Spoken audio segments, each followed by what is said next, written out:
Olá, meus irmãos, nós estamos aqui na conferência do Geração Ação, a primeira conferência do Geração Ação aqui na igreja de Nova Iguaçu, e nós estamos recebendo aqui com muita alegria e com muito carinho o nosso convidado, o palestrante JP Maia, que é um jovem que tem usado as redes sociais e a sua influência para disseminar o evangelho e o ensino bíblico de qualidade através de suas redes sociais. JP, é uma grande alegria receber você aqui com a gente, assim a honra como é toda foi minha.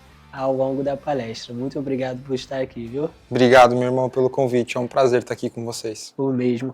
Então, meu irmão, nós vemos você hoje como você está, como grande influência, tendo uma base sólida de teologia, tendo uma base sendo seminarista, né, estudando filosofia, e nós vemos você com uma base sólida hoje.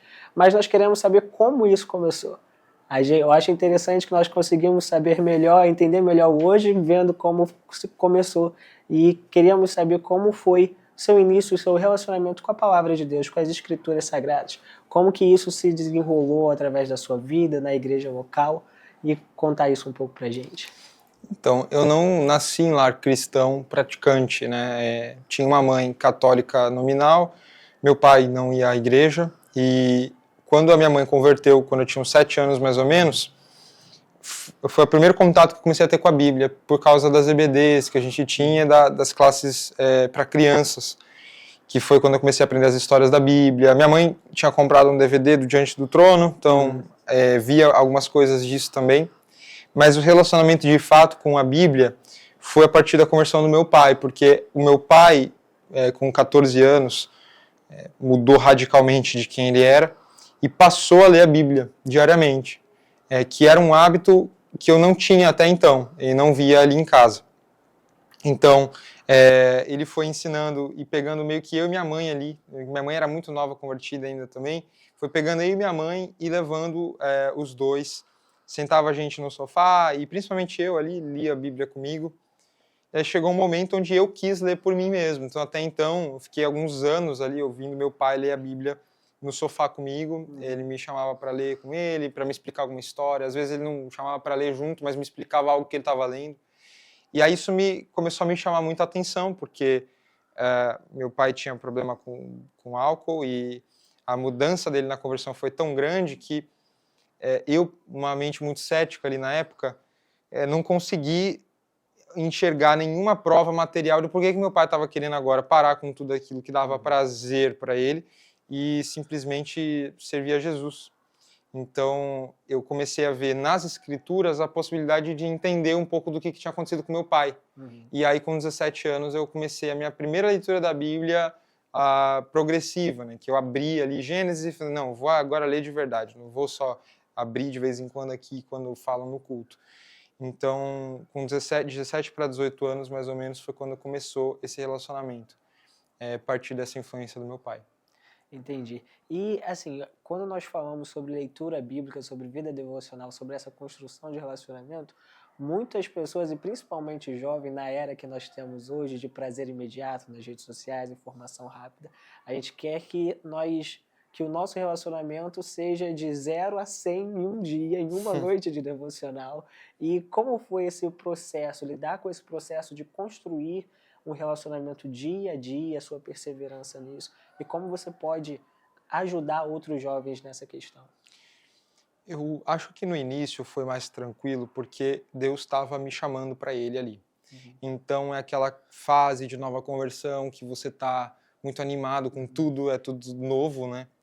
E a Bíblia era muito nova para mim também. Então foi a partir da leitura dela que eu fui convertido. Então, nos primeiros meses ali de conversão, eu tinha um contato diário com a Bíblia. E eu queria falar para todo mundo dela, etc. Passaram momentos, depois passado esse momento, eu acabei tendo mais dificuldade. E passou aquela euforia toda da conversão, e ali para os meus 19, 20 anos ali, comecei a ter os problemas que todo mundo hoje enfrenta com a inconstância da leitura. Sim. Então, vendo hoje um pouco para o que eu tento trazer, e acho que ainda a minha rotina não é sempre a ideal para fazer todas as escrituras, eu ainda tenho as minhas dificuldades, não sou a pessoa que pode afirmar que leu a Bíblia com uma constância nesses últimos 2 anos, por exemplo, o que eu procuro fazer sempre é fazer como a primeira atividade do meu dia. E tem me ajudado quando eu consigo fazer isso. Quando eu organizo a minha rotina de sono, igual a gente estava conversando aqui antes de começar o podcast, eu acho que a gente tem uma dificuldade que é o seguinte: a gente chega em casa e aí, seja tarde da faculdade ou fica muito no celular ali posteriormente, com aquela tela ali, você depois do outro dia não dormiu direito e aí você acordou meio ruim, assim. Então você não tem nem disposição para nada direito, que dirá ler as escrituras. E aí seu dia continua sendo ruim, às vezes você bebe café ou qualquer outra coisa para tentar se manter acordado, e aí você repete esse looping e você nunca consegue descansar direito, descansar a mente, porque você está sempre vendo vídeos curtos e tal. Eu, muitas vezes, me vejo nesse ciclo. E o que ajuda, o que tem me ajudado bastante é o processo de ter um monte de coisa para fazer.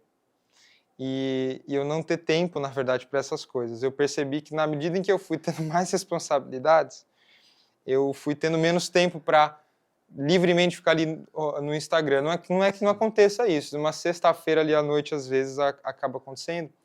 E é uma dificuldade muito grande mesmo. Mas todas as vezes que eu consigo, depois de um dia muito cansativo, que eu tive que acordar cedo e trabalhar, etc., só capotar na cama e nem usar o celular ali, no dia seguinte eu acordo com energia, tipo, cara, descansei, ou seja, higiene do sono estabelecida, eu acordo com disposição para ler a Bíblia. E aí sempre que acontece isso, eu falo, não, cara, eu vou conseguir ler as escrituras hoje. Em dias em que eu percebo que a minha noite de sono não foi tão boa, e aí de manhã ali não tô com uma mente para fazer isso, eu sempre procuro fazer à noite. E, de novo aqui, não vou pregar uma perfeição que eu não tenho. Não são todos os dias que eu consigo manter isso com as escrituras.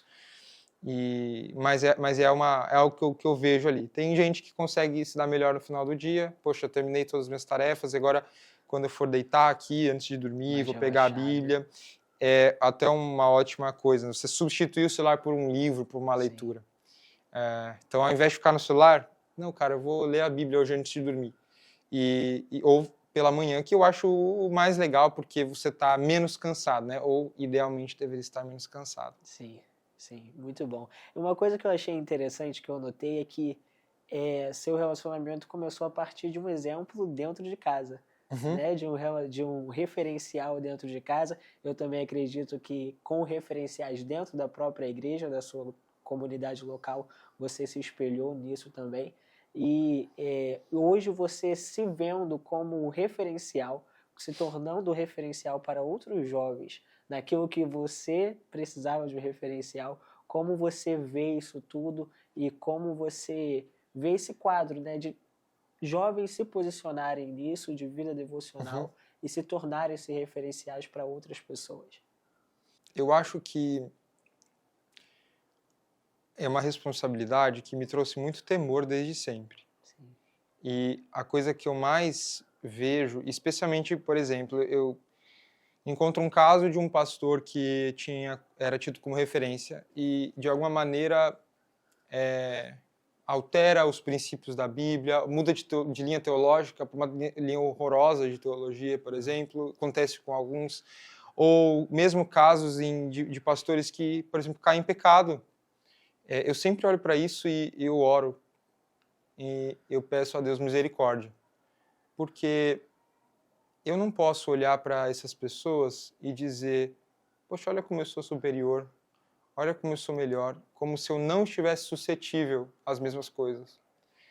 Então eu tenho muito temor quando eu olho para esses exemplos, né? Seja para quem desvia a teologia, seja para quem desvia moralmente, e clamar a Deus por misericórdia mesmo. Sim, cara, se não for a graça de Deus, eu estou tão suscetível quanto. Sim. Então, manter um relacionamento com os meus pastores de proximidade para que eu tenha um contato de poder contar os meus problemas e ter os meus problemas lidados ali num processo de discipulado, de cuidado, me ajuda muito a equilibrar e não ser tão soberbo. Sim. Eu acho que quando você começa a ter um certo tipo de reconhecimento e a reação das pessoas é muito positiva com relação a você, é muito natural que seja pregado um sermão de eu sou melhor do que eu sou. E eu tomo muito cuidado com isso. Sim. Sempre que eu vejo alguém me tratando de uma forma que talvez me leve a acreditar que eu não sou, eu não sou o pecador que eu sou, em algum momento o Espírito Santo me lembra de que eu não sou tudo aquilo, sabe? Então, é sempre algo que eu digo, assim, Deus, eu não entendo por que eu, entre tantas pessoas tão mais capacitadas, que têm uma comunicação melhor, uma bagagem teológica melhor, às vezes eles até vivem uma vida de santidade melhor do que a minha, com menos tropeços que eu tenho, e eu acho que é uma indagação que fica mesmo, mas que me humilha toda vez também. Porque sempre que eu vejo alguém superior em alguns desses atributos, a ideia de que eu estou aqui por graça e de que só vou permanecer aqui por graça é muito clara para mim. Sim. Então eu não vou jamais ceder se a graça de Deus estiver comigo. E é o que eu clamo todos os dias. Porque por mim, talvez eu já tivesse abandonado a fidelidade com a palavra, talvez já tivesse abandonado o meu caráter diante de Deus. Então, é muita dependência de Deus. Sim. Sempre. E nessa questão de se fosse por outros meios já teria desistido, já teria abandonado todo esse processo.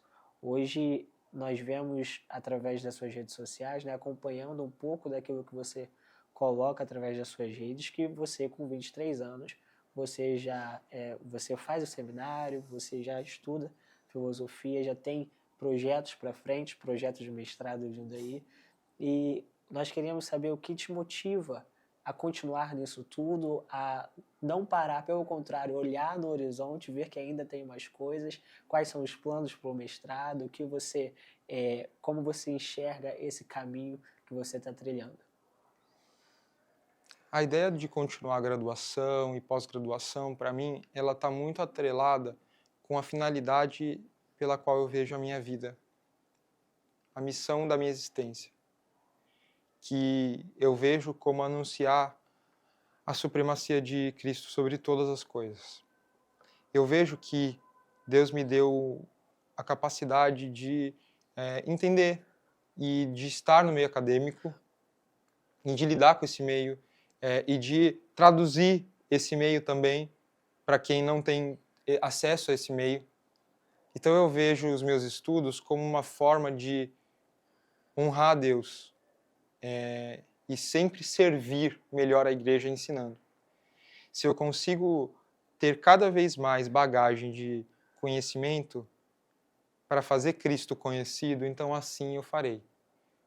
Custe as noites de sono entregando trabalho, as leituras que são cargas muito pesadas e às vezes coisas que eu leio que eu não entendo, tenho que ler milhares de vezes de novo para compreender, para que um dia eu possa tentar transpirar num sermão, numa palestra, numa conversa com alguém na rua, no avião, no ônibus, sei lá, em qualquer lugar, quem é Jesus Cristo.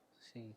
E claro que a gente não precisa fazer um mestrado para falar de quem é Jesus, mas vendo muito da minha vocação, que é falar com gente também do meio acadêmico, gente que estuda e que entende os termos difíceis e que lida com as questões mais complexas do meio da universidade, etc. Eu lido com universitários, os adolescentes que estão indo para a universidade ou os jovens que me acompanham, que já estão na universidade, os jovens que continuam a carreira acadêmica no mestrado, no doutorado.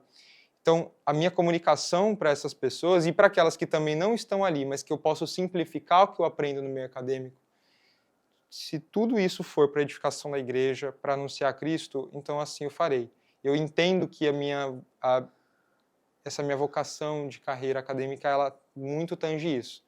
Eu vou passar por esse lugar para eu servir melhor a igreja, para eu aprender aqui a bagagem disso, fazer com que os meus sermões e palestras sejam melhores, sejam mais bem trabalhados, sejam mais bem fundamentados para servir as pessoas. E, João, para nós terminarmos, como que hoje nós tivemos a conferência Porque Eu Confiar na Bíblia, a conferência de geração à ação, você palestrou em cima desse tema, e como que você aplica as Escrituras Sagradas ao longo do seu dia, como você aplica a verdade da Palavra de Deus ao longo do seu dia a dia, nas decisões diárias, naquilo que você... Porque são decisões pelo meio que você está, são decisões importantes que você precisa tomar. Como que você aplica, usa, né, a Palavra de Deus como base? Eu procuro me ater às coisas mais essenciais que a Bíblia aponta em tudo aquilo que eu procuro fazer. E eu acho que passa muito por aquele texto de Paulo em Coríntios, quando ele está conversando com os coríntios e dizendo para eles que todas as ações deles precisam glorificar a Deus. Então, ele coloca ali duas atividades muito cotidianas para qualquer ser humano, que é comer e beber.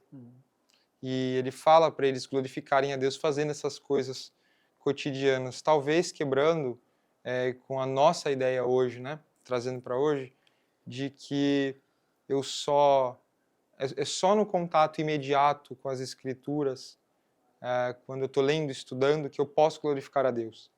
E Paulo ele extrapola o entendimento ali de glorificação quando ele mostra que a própria Bíblia aponta para o fato de que Deus pode ser honrado também nas nossas outras atividades do dia. Então eu entendo que a Bíblia ela aponta para questões morais que eu preciso e tento cumprir, e eu dependo da graça de Deus todos os dias para cumprir, apesar de quebrar a lei de Deus todos os dias e ser carente de Jesus. Eu também vejo que ela aponta para uma ideia de quando você não está aqui, você vai continuar honrando a Deus? Porque ler as Escrituras e ver algum feito maravilhoso de Deus e gritar glória a Deus, Deus é bom, Ele é digno e é santo, é uma coisa. Eu estar no culto e ouvir a palavra pregada e dar glória a Deus é uma coisa. Agora, outra coisa é eu estar diante de uma roda de amigos que estão fazendo coisas que desonram a Deus e falando coisas que desonram a Deus e ao próximo, e participar disso de modo a ser separado daquele comportamento e ser sal e luz ali. Sim. Então, eu acho que a vivência das Escrituras no dia a dia, ela, na minha vida, ela passa exatamente por tentar continuar seguindo ela, mesmo sem que ela esteja na minha frente, literalmente. E isso passa pelo modo como eu tento me comportar diante de outras pessoas quando eu não estou com ela aberta. E é um desafio difícil. A gente não só evangelizar com palavras, mas ser um testemunho de Cristo, um seguidor de Cristo, em ambientes onde a imoralidade esteja imperando de qualquer forma. Então, ser aquele que vai se distinguir, destacar dos outros em ambientes profanos, né, ou que estejam em desconformidade com a Bíblia, pelo simples fato de não agir como eles, de não seguir esse mundo. E isso inclui os nossos estudos, porque tem pessoas estudando para a própria glória, e os cristãos estão estudando a priori para a glória de Deus. Tem gente aí que está buscando musculação e atividade física para ser visto, para se vangloriar em si mesmo. Enquanto há cristãos que fazem isso porque entendem ser mordomos de um corpo que Deus os deu. Existem pessoas que estão aí fora anunciando ideologias malignas e satânicas para que as pessoas as sigam e as sirvam como Deus, enquanto há cristãos pregando a liberdade que existe na pessoa de Jesus Cristo. E isso, para mim, é a grande distinção de um cristão para o mundo. A gente não é distinto porque a gente carrega uma Bíblia debaixo do braço. A gente é distinto porque essa Bíblia que nós lemos, que a gente tem que ler, ela é vivida de uma tal forma que tudo que nós fazemos aponta para Deus e não para nós mesmos. Esse é pelo menos nosso alvo, né? Então, até as tarefas cotidianas, que parecem muito similares com as dos descrentes, são feitas com finalidades distintas, com propósitos distintos e, portanto, tem um resultado distinto. Porque uma traz glória a Deus e a outra não.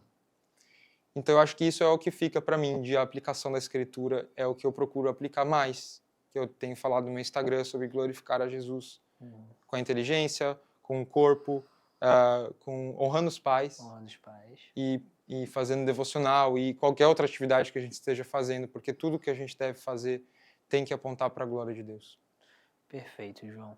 É uma bênção poder ver que nós temos jovens como você no meio, né, das mídias sociais, podendo ter essa grande influência e com essa base sólida de glorificar Jesus e com esse ímpeto, né, com essa motivação de ajudar outros a seguirem nesse caminho. Nós te agradecemos por estar conosco na nossa conferência, foi realmente uma grande alegria e um carinho imenso poder receber você aqui. Obrigado. Obrigado, viu? Obrigado você. Deus abençoe e continue prosperando o ministério de vocês para a glória dele. Amém. Nós terminamos a nossa entrevista com o JP Maia e nós pedimos que você se inscreva nesse canal para que possa receber mais conteúdos como esse e seja edificado durante a sua vida. Até já, um grande abraço.